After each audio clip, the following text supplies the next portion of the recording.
தளபதி விஜயின் பெயரை சொல்லி வதந்தியை பரப்புகிற வடமாநில கும்பல்.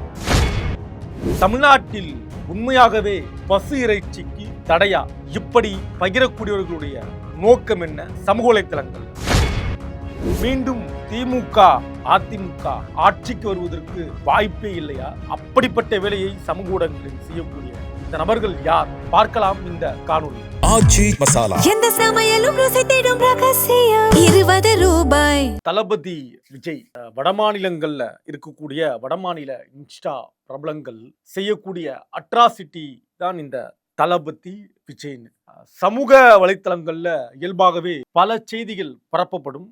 அந்த செய்தியில எந்த அளவுக்கு உண்மை இருக்கு அப்படின்னு அந்த உண்மையை தேடி போகிற பொழுது அதற்கு பின்னாடி முழுக்க முழுக்க பொய்யும் புரட்டும் ஒரு அஜெண்டா, எதையோ ஒன்றை நிறைவேற்றுவதற்காக அந்த பொய்யை பட்டவர்த்தனமாக பகிர தொடங்கியிருப்பார்கள். அப்படி பகிரப்பட்ட செய்திகள்ல ஒன்றுதான் சமூக வலைத்தளங்கள்ல தளபதி விஜய் அப்படின்ற பெயரை சொல்லி வடமாநிலத்தை சார்ந்த வடமாநில இன்ஸ்டா பிரபலங்கள் சொல்லக்கூடிய பல அதிர்ச்சிகரமான செய்தி. குறிப்பாக பெட்ரோல் டீசல் விலை உயர்வை கண்டித்து தமிழ்நாட்டுடைய முதலமைச்சர் தளபதி விஜய் அமித்ஷாவிற்கும் மோடிக்கும் கடுமையான எச்சரிக்கையை கொடுத்திருக்கிறார். இந்த பெட்ரோல் டீசல் விலையை திரும்ப பெற வேண்டும், அப்படி இல்லைனா தமிழ்நாட்டிலிருந்து ஒன்றிய அரசுக்கு வர வேண்டிய வரி செலுத்தப்பட மாட்டாது அப்படின்னு பேசக்கூடிய பகிரக்கூடிய வீடியோ. இன்னொரு வீடியோ, தமிழ்நாட்டில் சின்ன குழந்தைகள் தொடங்கி பெண்கள் வரை பாலியல் ரீதியான தொல்லை, தொந்தரவு, பாலியல் ரீதியான சிக்கல் ஏதாவது நடந்தால் அவர்களுக்கு அடுத்த 24 மணி நேரத்துல தூக்கு தண்டனை, என்கவுண்டர் அப்படின்னு வடமாநிலத்தை சார்ந்த ஒரு பெண் பேசக்கூடிய இன்னொரு வீடியோ, அதுவும் வைரலாக பரவுகிறது. மூன்றாவது, கோயில் உண்டியல். இந்து அறநிலைத்துறை வசம் இருக்கக்கூடிய இந்த கோயில் உண்டியல் இருக்கு இல்லையா, இந்த உண்டியல்ல பக்தர்கள் கொடுக்கக்கூடிய காணிக்கை பணம் இருக்கு இல்லையா, அந்த பணம் நேரடியாக அரசு பள்ளி, அரசு கல்லூரி, அரசு மருத்துவமனைக்கு அந்த உண்டியல் பணம் செல்கிறது. கோவில்ல வைக்கக்கூடிய உண்டியலே அரசுடைய பள்ளிக்கும் அரசு கல்வி நிறுவனருக்கும் செல்கிறது அப்படின்ற இன்னொரு கட்டுக்கதை. பசு இறைச்சிக்கு தடை. பசு இறைச்சி இருக்கு இல்லையா, அந்த இறைச்சி இனி தமிழ்நாட்டில் வெட்ட கூடாது, பசு இறைச்சிக்கு கட்டாய தடை அப்படின்றத நடைமுறைப்படுத்த போகிறார் அப்படின்ற இன்னொரு சம்பவம். இப்படி போடக்கூடிய பகிரக்கூடிய இந்த வட மாநிலத்தை சார்ந்தவர்கள் பகிரக்கூடிய இந்த வீடியோ இருக்கு இல்லையா, இதுல வியூஸும் லைக்கும் லட்சக்கணக்கில் ஆயிரக்கணக்கில் பகிரப்படுது. லட்சக்கணக்கில் இந்த வீடியோவை பார்க்குறாங்க, லைக்ஸ் போடுறாங்க, அதை பகிர்றாங்க. இது எல்லாமே உங்க கையில நீங்க போன் வச்சிருந்தா கூட நீங்க இன்ஸ்டால எடுத்து இது சம்பந்தமான வீடியோக்களை பார்க்கலாம். அது சமூக வலைத்தளங்கள்ல இப்ப பகிரப்பட்டு வருது. அது இன்னும் பலர் அதை எடுத்து பார்த்து ரொம்ப ஷாக் ஆகுறாங்க.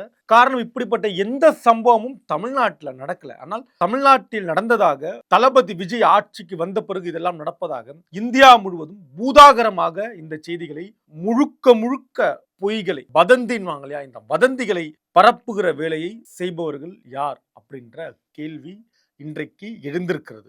ரொம்ப கவனமா இருக்கணும். நடக்காத ஒன்றை நடந்ததாக சொல்லி அதற்கு தளபதி விஜய் அப்படின்னு அவர் பண்ணதாக தமிழ்நாட்டுடைய முதலமைச்சரை பெயரை பயன்படுத்துகிறார்கள் என்றால் இவர்களுடைய நோக்கம் என்ன, அஜெண்டா? முதலமைச்சர் செய்யாததை செய்ததாக இவர்கள் பேசுகிறார்கள் என்றால், இவர்களை வீடியோக்களை இன்ஸ்டால் மூலமா பதிவிடுறாங்கன்னா இவங்கெல்லாம் யார்?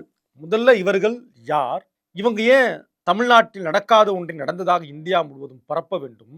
இவர்களுக்கான அஜெண்டா என்ன? அலையாக இந்த வீடியோக்களை பகிர்வதற்கான காரணம் என்ன? ஒரு பிரளயம் வந்தா மாதிரி இந்த வீடியோக்களை வடமாநிலங்கள்ல பகிர்வதற்கான காரணம் என்ன? இவ்வளவு தீவிரமாக இவர்களை இயக்குவது யார்? இவர்களை இயங்க வைப்பது யார்? இவர்களை எது இயங்க வைக்கிறது?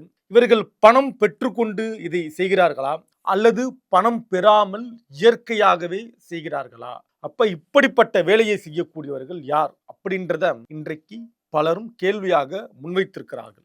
இதுல ஆளுகிற அரசு அதுதான் சம்பந்தப்பட்டிருக்கு. அந்த அரசு விழித்து கொண்டு இந்த தவறை தடுத்து நிறுத்த வேண்டும்.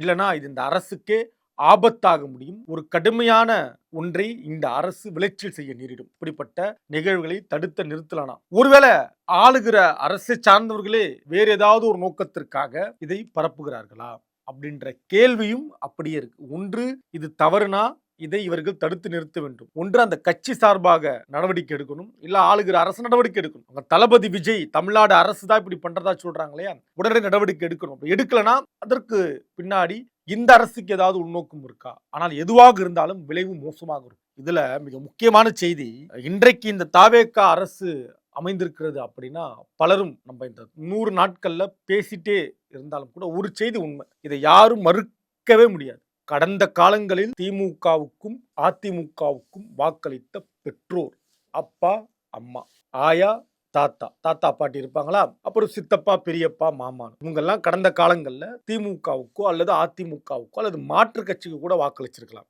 இந்த தேர்தல்ல அப்பா அம்மா தாத்தா பாட்டி உறவினர்களில் இவர்களை எல்லோரும் தாவேகாவுக்கு வேண்டி விரும்பி வாக்களித்தார்களானா கிடையாது. வீட்டுல தன்னுடைய மகள், தன்னுடைய மகன், தன்னுடைய மகள் வயது ஒத்த இன்னொரு ஒரு பெண் சொல்றது, அல்லது மகன் வயது ஒத்திய ஒரு இன்னொருவர் சொல்வது அப்படின்னு மகன் மகள் பேரன் பேத்தின்னு இவர்களுடைய சொல்லை எல்லாம் கேட்டு ஒரு ஓட்டு தானே நம்ம போட போறோம். இது வரைக்கும் நம்ம திமுகவுக்கு அதிமுகவுக்கு மற்றவர்களுக்கு வாக்களித்தும் இந்த முறை ஒரு முறை நம்முடைய பேரனுக்காக பேத்திக்காக மகனுக்காக மகளுக்காக அளித்த அந்த ஒரு வாக்கு இருக்கு பாருங்க, அந்த ஒரு வாக்கு தான் இன்றைக்கு தாவேகாவை ஆட்சி கட்டில் வரை நகர்ந்திருக்கு. பார்த்தாலே தெரியுது, முழு மெஜாரிட்டியோட முழு மனதோட மக்கள் ஆட்சி அமைக்கக்கூடிய அதிகாரத்தை திரு ஜோசப் விஜய் கிட்ட கொடுக்கல, தொங்கல்ல தான் கொடுத்திருக்காங்க. அதற்கு காரணம் இப்படிப்பட்டவர்கள் அளித்த வாக்கு. அப்ப ஆரம்பமே வாக்களித்த முறையிலேயே ஒரு கோளாறு இருக்கு இல்லையா, கோளாற சரி செய்ய விட்டதன் விளைவையும் நாம் இப்பொழுது பார்த்து கொண்டிருக்கிறோம். இந்த 100 நாட்களாக இன்னும் என்னெல்லாம் நடக்க இருக்கிறது, என்ன அரசியல் புரிதலோடு அவங்க சொன்னாங்க,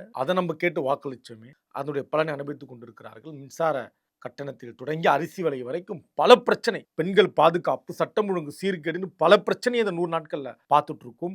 அப்படிதான் இந்த செய்தியும், இப்படி வடமாநிலத்தில் இருந்து இயக்கக்கூடிய இவர்களை கட்டுப்படுத்த தவறினால் மிகப்பெரிய விளைவை நாம் எல்லோரும் அறுவடை செய்ய வேண்டியிருக்கும். இதையெல்லாம் நீங்க பார்த்தீங்கன்னா கவனமா இருங்க, நம்பாதீங்க. நன்றி, வணக்கம். கிங் செய்திகளை உங்களுக்கு வழங்குவோர் அதிக மசாலா அதிக சுவை ஆச்சி மசாலா. எந்த சமையலும் ருசி தேடும் ரகசியம் 20